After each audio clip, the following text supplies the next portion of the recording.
জনাব মোহাম্মদ রাশেদুল ইসলাম, রাশেদ, শেরপুর 1, মাননীয় সদস্য।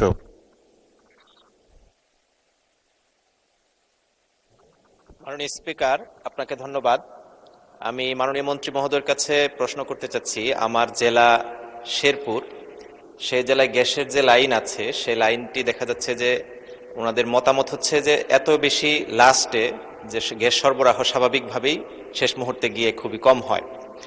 বিধায় আমি জিজ্ঞেস করেছিলাম যে এখানে নতুন করে কোনো শিল্প কারখানা করা বা এই কেন্দ্রে কি কি সমস্যা। ওনারা বলছেন যে গ্যাস সরবরাহে বড় ধরনের সমস্যা বা ঘাটতি।